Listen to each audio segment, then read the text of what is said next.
White Haven Sanatorium. You know. So back in the day when ICP was signed to Jive Records, we used to take many trips back and forth to New York, and we would drive all the time. And it was always pretty much, it was like me, Joe and Joey, and Alex Abbas. Like, and we used to take these business trips out to New York, you know, just to discuss like music videos and stuff like that. So these drives along Highway 80 were pretty boring, and especially when you pass through Pennsylvania, because it was all woods and like mountains, and there really wasn't much to see, you know, besides the beauty of nature. So anyway, one of the times when we were coming back from New York, you know, we were passing through the eastern part of Pennsylvania, and we were noticing all these like big ass fucking mountains, you know. They don't look like your traditional mountain, you know, with all rocks and ice on the top, but they're these huge, like, mountains covered in trees. The only way to correctly describe it is like a gigantic hill, you know what I mean? That went up like crazy high. And, so we decided, like, I came up with the idea, like, just to break up the monotony of the drive. Hey, let's climb one of those mountains. You know, and as soon as I said it, everybody was like, all right, hell yeah, let's do it, you know? So I was like, all right, the next big-ass fucking mountain we see, we're gonna pull over and climb that bitch. So sure enough, we came around the bend, and there it was. This humongous-ass fucking mountain. It was just going high up into the sky, you know? And this was in the middle of the day, and it just looked awesome. You know, and we were like, all right, fucking test of the ninja, we gotta climb that bitch. So we pulled the car as close to the mountain as we could actually get. And then we got out, we started just cutting through the woods, you know, and there was deep ass woods, and the grade just went straight the fuck up. Now the first thing we came across when we were climbing up this mountain was an old crumbling stone wall, you know, and this wall basically went to the left and right as far as we could see, and surrounded the apex of this mountain, okay? So the wall was pretty huge, and it wasn't that tall. It probably stood about 4 feet tall. So we started walking along the wall, just to try to find a way to get into it, you know, to get past the wall without having to climb over it. And that's when we seen the sign. And the sign said, it was all, you could barely read it because it was all like just kind of faded through time, and you know, and it was like there was all these vines overgrowing on it. So we actually had to clear it a little bit away from the overgrowth just to read it. But it was the White Haven Sanatorium. We all started saying, whoa, what the fuck is that? You know what I mean? Like, what the hell is a sanatorium, you know? So we were like, okay, so, you know, there's a little bit of a mystery there. Anyway, we finally found an opening through the wall. We went in, and we kept climbing up, and further and further and further. I mean, it probably took us about an hour to get through the undergrowth and all that, get to the top. Now, the first thing we noticed was a building. It looked like a huge, ancient, rundown, abandoned facility that had it had probably about 6 to 8 large 3-story tall buildings that look like hospitals. I mean, that's the way to describe it. Like, but not any hospital that I've ever seen or we've ever seen. It was basically hospitals from like the 1940s or something. They looked very stark, without character, like just straight boxes. You know, they were L-shaped.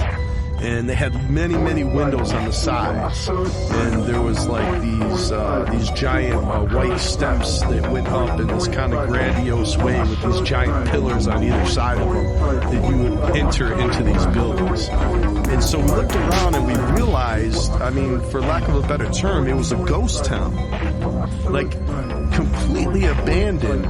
Altogether, there must have been at least 20 buildings, you know, including like the houses and the giant hospital type buildings. There was an abandoned church in the middle of everything.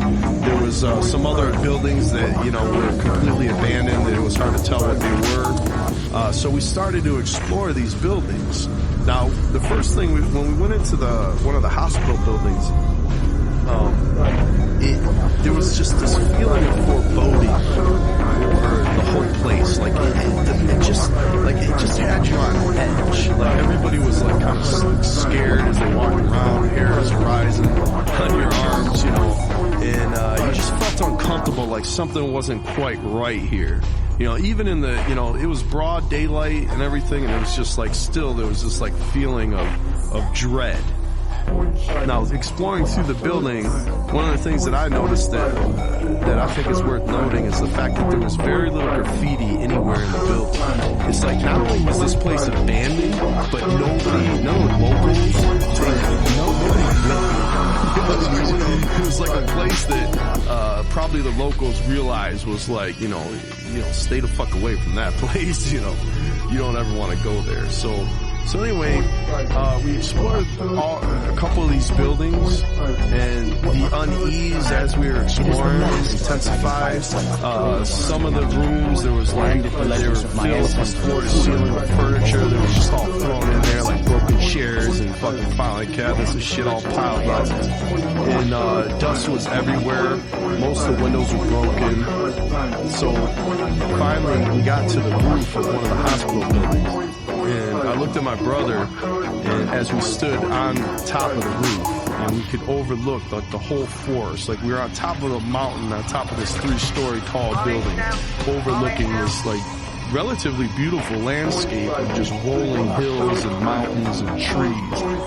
And whenever me and my brother would get in a situation like this, and Joey, it's something we started when we were little kids, you know, we would yell out, you know, just as a show of like triumphing something, like we beat it, you know what I'm saying? We conquered it, we came, we explored, you know, we beat it. So we all screamed that out at the top of our lungs, you know, and it just echoed through the hills. And as soon as we did that, we noticed all of a sudden these hunters came out of the trees, like, you know what I mean, like real far away, like hundreds of yards, but they came out of the trees with their rifles, and they were kind of looking up at us, and we were like, oh shit, you know, we probably ruined it for them, you know, spooked all their game or whatever. We're like, let's get the fuck out of here, you know. We all got all amped up and shit, and we started like running through the building, and, you know, we wanted to get out of there before we got killed by some hunter, like Deliverance style or something. So we fucking just kept running, and we ran down the side of the hill, and, you know, and basically we made our escape. So anyway, like we went back home, and I started to do research on the White Haven Sanatorium. Now what I came up with researching it on the internet is that it was basically built in 1901. And from 1901 to 1956, it served as a sanatorium. And basically what a sanatorium is a place for patients with tuberculosis to go to isolate them. And for most of them, they would die there. Tuberculosis was like it's basically a disease that attacks the lungs. And it's easily spread through like coughing and sneezing and stuff like that. So when somebody caught the disease, they were sent to a sanatorium to basically stay until they eventually were cured. You know, they stopped having the signs and symptoms of it, or they died. So throughout the course of its history, over 25,000 people were actually went there and were isolated there, half of which died. So you think about that, how many thousands of people died right on that spot? So it occurred to me that this place is a spiritual haunting ground. You know, all the ghosts, all the people that died horrible, slow deaths right on that spot. That's where they would end their lives. And some of them, it took years. They suffered for years before they died. So it really started to dawn upon me why this place had such a dreadful feeling, like why it was so intense. Now, after 1956, the place was turned into an insane asylum. Okay, now back in those days, an insane asylum, the prevailing methods of treatment, they emphasized segregation from society, physical containment in padded cells, restraint, and shock therapy. Basically, all the horrors that you hear about insane asylums back in the day, this is where this shit took place, on the same fucking grounds. It's almost like the ground itself was tainted with this evil. throughout the course of its whole history, anything that's ever been done there has all been revolving around death, suffering, torture, just the worst of the human experience, the worst of the mortal experience.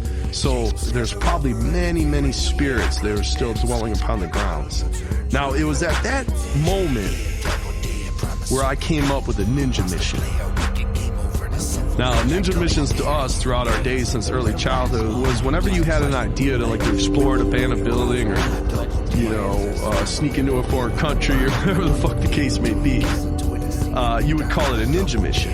And you would present it to, we would present it to our crew like, man, I got this fresh ass ninja mission. We're going to do this, And so my ninja mission was we were going to spend the night at the White Haven Sanatorium. Just the idea of it terrorized me. So I got together with a group of my friends, and we basically, I pitched the idea to everybody. And basically I got together a crew of about 8 people. Now, Joe and Joy weren't able to go on this particular ninja mission because they were busy with other things. But Alex, who used to be the president of Psychopathic, he was there, and about 7 of my other friends. And we loaded up in 2 cars, and we chose the day that we were going to go, which was in the beginning of October, and we drove there. Now, when we got there, we decided that we were going to park the cars far enough away so that they wouldn't be bothered, they wouldn't be parked illegally or something. The cops would find them. So we actually parked the car in a neighborhood in White Haven. Now, we had everything we needed for the ghost hunting experience. We have the Ouija board, we had writing utensils and supplies for ghost scribing, and, we had cameras, voice recorders, everything. We came well prepared. So we basically got to the edge of the mountain and we climbed it just as the sun was setting. And we decided that no matter what, we were not going to leave those grounds until the sun came up, no matter what happened. That was the ninja mission. So when we got there, the sun had completely set. Okay, now, we decided that we were going to break up into small groups that was going to be basically three people each, and separate and start exploring the buildings. And then after 2 hours, we were going to all meet back at the abandoned church to talk about our experiences. So we split up. Now, I was with Tall Jess, who's one of the co-creators of Morton's List, and also Brad. And we separated off and we started with exploring one of the hospital buildings. Now, entering this building in the dead of night with nothing but flashlights was an experience that's almost impossible to describe. I mean, the only kind of safety net that we had was the fact that we were with people, you know what I'm saying?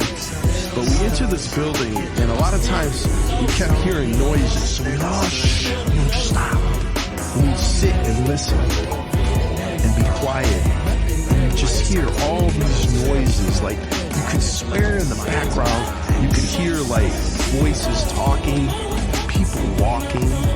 The building, of course, was shifting in the wind, creaking, even groaning, and it was hard not to let your imagination just start running wild, And so then, as long as we didn't hear anything real close to us, we kept going, we kept moving through the building. But every once in a while, you'd hear this loud bang, you know what I mean? But it was almost like real close. There's just no way to describe it. And then we'd stop and we'd all be looking at each other in terror. Our flashlights moving around, what the fuck was that, So we got to this one room in particular that it was on the 3rd floor of one of the hospital buildings. And we entered it. It was a corner room. And the door was shut.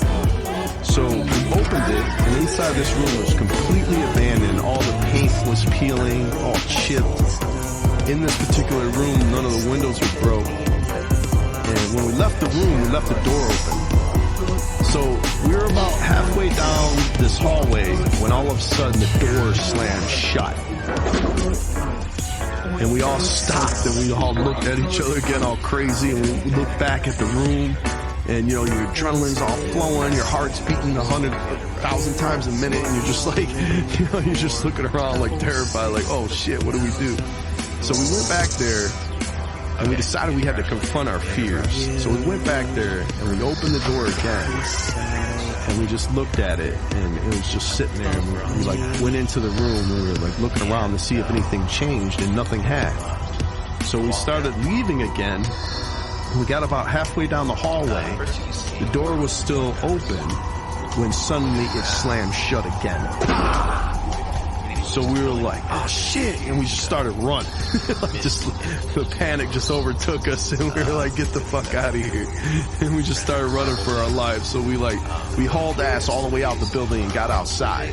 Now right about when we got outside, we started like yelling for people, you know, hey, come here. And pretty soon everybody gathered to our location. You know, like, whoa, what's going on? And we're like, man, we started explaining it, the door slamming shut, So then everybody was like, all right, fuck it, we gotta go back there. You know, this is probably a haunted room or a haunted area. We gotta take mad pictures. So we went back to that room and we sat in the room. First we took a bunch of pictures, you know. Then we tried the ghost writing, which is kind of like where you let your hand go limp and you start writing stuff in the hopes that like a ghost will like kind of possess your hands and start writing to communicate.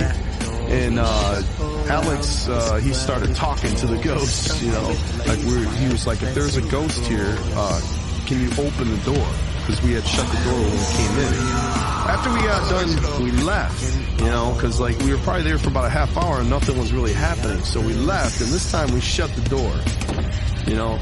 So we were walking down the hallway, and it was me, Jesse, and Brad were the last to leave. And we were about halfway down the hallway when the doors suddenly opened. Like we heard the click as if somebody turned the knob, and we saw the door swing open. You know, we looked at each other, we looked at the door, and we just fucking ran.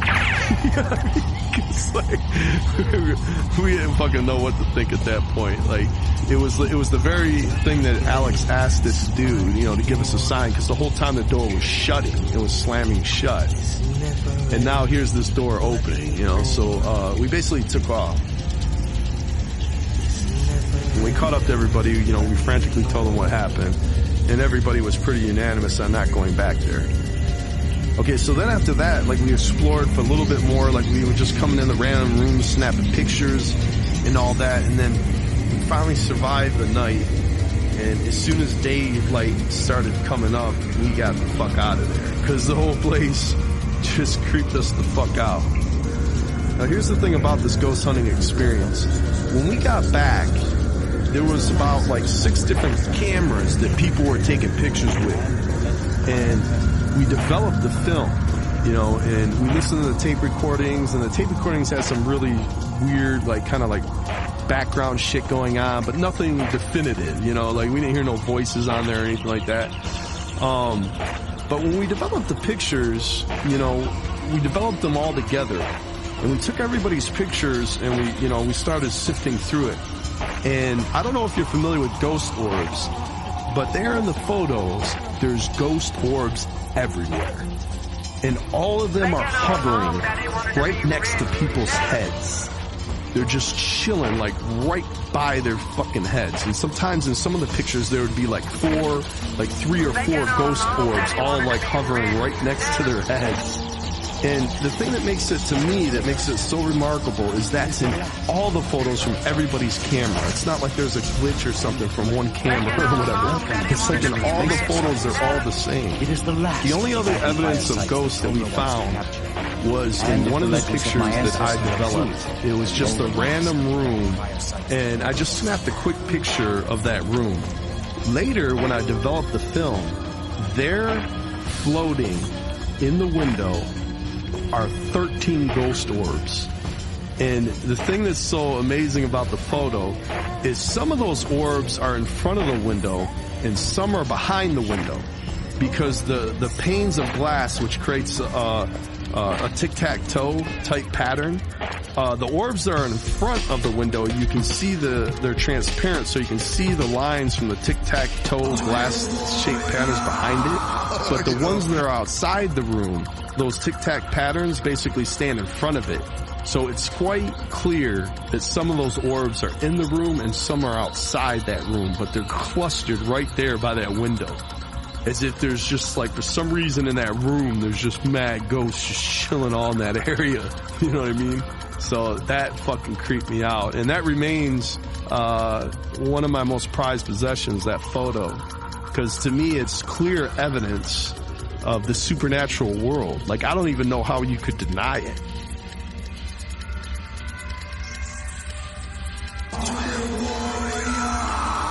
You know.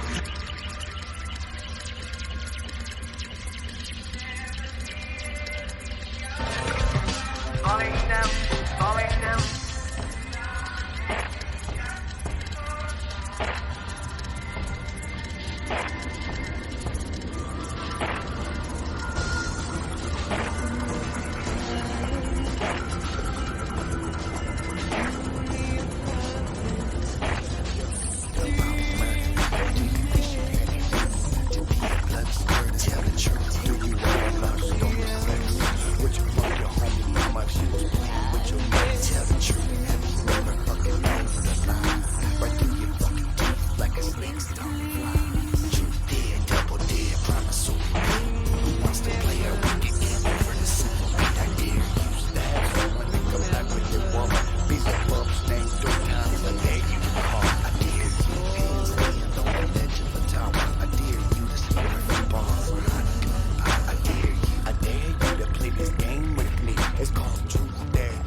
Do what you want with it. Truth dare, double dare, promise or repeat.